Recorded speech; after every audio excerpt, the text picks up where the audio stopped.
सुरेंद्र जी, आपसे बहुत बहुत सरल और सीधा सा सवाल है। हर चीज में ना नुकुर, ऐसा क्यों? सिर्फ इसलिए क्योंकि बीजेपी की तरफ से ये आगे रखा जा रहा है। सेंगोल को लेकर आप क्यों कह रहे हैं कि ये सच नहीं है, ये मिथ्या है? असल बात रूबिका जी, भारतीय जनता पार्टी खोद खोद करके विवाद को और खोद खोद करके ऐसी चीज़ों को लेकर के आना चाहते जिससे कि शुद्ध रूप से तात्कालिक राजनीति का लाभ हो, लॉन्ग टर्म में भले ही देश में क्या बात हो क्या नहीं हो। संगोल एक प्रतीक चिन्ह के रूप में पंडित जवाहरलाल नेहरू जी को सौंपा गया था, उसका सब लोगों ने स्वागत किया था। उसके बाद जैसे अन्य प्रतीक चिन्ह भी एक अभिलेखागार में, राजकीय अभिलेखागार में रख दिए गए, जो भी चीजें नेहरू जी को प्रतीक चिन्ह के रूप में सौंपी गई थी वो सारी की सारी राजकीय अभिलेखागार में रख दी गई। इसके बाद भारतीय जनता पार्टी के लोग जिस तरीके से इस पर राजनीति, भाई राजदंड ला रहे हैं, लाएं, हमारा कोई वो, लेकिन उसके पीछे का जो इतिहास बता रहे हैं उसको वो प्रमाणित करें। टाइम मैगजीन को, इस मैगजीन को, उस मैगजीन को, व्हाट्सएप यूनिवर्सिटी को न करें, ये प्रमाणित करें, लिख करके करें। नंबर एक, हम मानेंगे। दूसरी बात, जब 1950 में राकेश सिन्हा जी भी यहां पर बैठे हुए हैं, एसटी हसन साहब भी बैठे हुए हैं, बाकी लोगों के लिए मैं नहीं कहूंगा, उनकी अपनी मजबूरियां हैं, लेकिन ये आप राकेश सिन्हा जी से भी पूछिए कि जब देश का धर्म और देश का धर्म संविधान हो गया और संविधान की किताब से लगातार सत्ता का हस्तांतरण होने लगा, संविधान 1950 में अंगीकार कर लिया गया था, उसके बाद फिर किसी भी सिंबोलिज्म की जरूरत खत्म हो गई।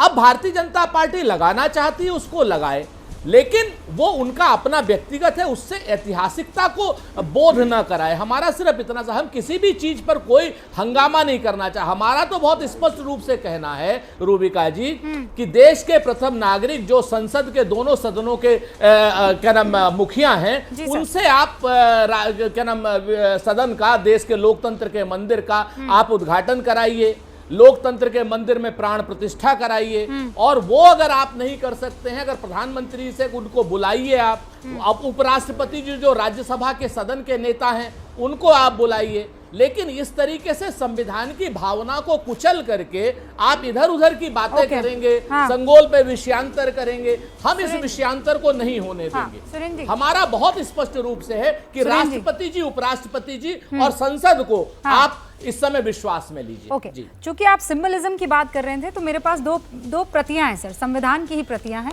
एक में कुरुक्षेत्र में अर्जुन को गीता का ज्ञान देते हुए कृष्ण की तस्वीर है, ये संविधान के ही पन्नों में, कहीं और पे नहीं।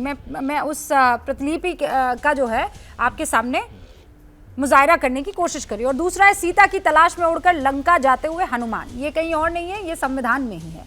जो देश की परंपरा और संस्कृति है उसको धर्म से सुरेंद्र राजपूत जी जोड़ना, मुझे लगता है ये नासमझी होगी। उस आप संस्कृति, देश की और अलग अलग धर्म, ये दोनों बहुत अलहदा चीजें हैं। अब मैं इस पर आपसे आगे बहस करूं उससे पहले सिन्हा साहब, आपने सुना क्या कुछ यहाँ पर कांग्रेस के प्रवक्ता की तरफ से कहा गया है? वो ये कह रहे हैं कि ये आप सिर्फ इमीडिएट राजनीति के लिए करते हुए नजर आ रहे हैं। सेंगोल का जिक्र अचानक क्यों? देखिए, वास्तव में जो ट्रांसफर ऑफ पावर हुआ, सत्ता का हस्तांतरण हुआ, उस सत्ता के हस्तांतरण के अंतिम क्षण में ब्रिटिश राज सत्ता की ओर से जब वो एक पुस्तिका वो दस्तखत किया गया और भारत की ओर से दस्तखत किया गया, सेंगोल जिसको राजदंड कहते हैं, जवाहरलाल नेहरू को प्रतीक के रूप में भेंट किया गया, वो सत्ता के हस्तांतरण का पहला और अंतिम भेंट था। और उसी को भारतीय जनता पार्टी की सरकार नए संसद भवन में श्रृंगार के रूप में रख रही है, जिसका नाम होता है राजदंड। लेकिन जब मैं मूल प्रश्न पर आता हूँ, आज जो भी भारतीय सभ्यता संस्कृति से जुड़ी हुई प्रतीकात्मक चीज़ें हैं, उस सब से ये नफरत करते हैं। आप गदा से नफरत करेंगे, आप सेंगोल से नफरत करेंगे, आप त्रिशूल से नफरत करेंगे, तो भारत में बचेगा क्या? कांग्रेस का बस चले तो संसद भवन पर वेद और उपनिषद के जो वाक्य लिखे हुए हैं उसे आप मिटा देंगे, चूंकि वो धार्मिक माना जाएगा। तो यदि भारत से वेद, रामायण, महाभारत को हटा देंगे, भारत से राजदंड को हटा देंगे, भारत से गदा को हटा देंगे, तो भारत की संस्कृति में बचेगा क्या? लेकिन जो एक प्रश्न उन्होंने उठाया राष्ट्रपति जी के बारे में, मैं उसका रूबिका जी उत्तर देना चाहता हूँ। 1975 में देश में आपातकाल लागू किया गया, कैबिनेट की मीटिंग बाद में हुई और राष्ट्रपति फखरुद्दीन अली अहमद जी से दस्तखत पहले करवा लिया गया। उसके पहले राजेंद्र बाबू देश के सबसे लोकप्रिय राष्ट्रपति थे। उनके स्वच्छ जीवन के बारे में पूरी दुनिया जानती है। वे सोमनाथ मंदिर का उद्घाटन करने जा रहे थे। पंडित जवाहरलाल नेहरू ने देश के सभी मुख्यमंत्रियों को पत्र लिखकर कहा कि आप इससे मत जोड़िए, ये डॉक्टर राजेंद्र प्रसाद जी का व्यक्तिगत मत है, व्यक्तिगत पहल है। जब हिंदू कोड बिल पर बहस हुई तो उनके पत्राचार को पढ़ लीजिए, राजेंद्र प्रसाद जी का क्या अपमान हुआ और राजेंद्र प्रसाद जी का अंतिम जीवन पटना के सदाकत आश्रम में कैसे बीता। उनके दाह संस्कार में नेहरू क्यों नहीं आए, संपूर्णानंद को जाने से क्यों रोका। और एक अंतिम बात मैं कहना चाहता हूं यहाँ पर, जब ज्ञानी जैल सिंह देश के राष्ट्रपति थे और ज्ञानी जैल सिंह जी ने पोस्टल बिल को रोका, जो पोस्टल बिल देश के नागरिकों की स्वतंत्रता को छीन रही थी, आपके चिट्ठियों को सरकार पढ़ सकती थी, तब ज्ञानी जैल सिंह के खिलाफ राजीव गांधी सरकार के मंत्री के तिवारी, प्रोफेसर के तिवारी ने प्रेस कॉन्फ्रेंस किया था।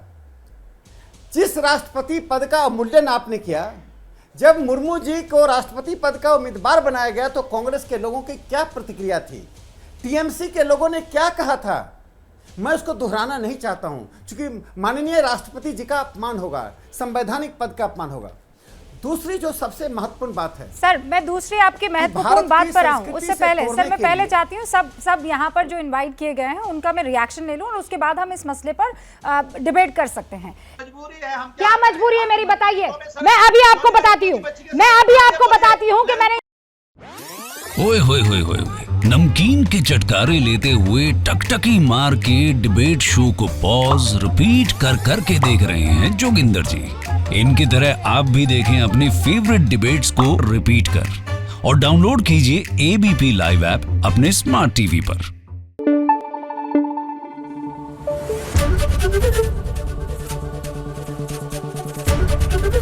एबीपी न्यूज आपको रखे आगे।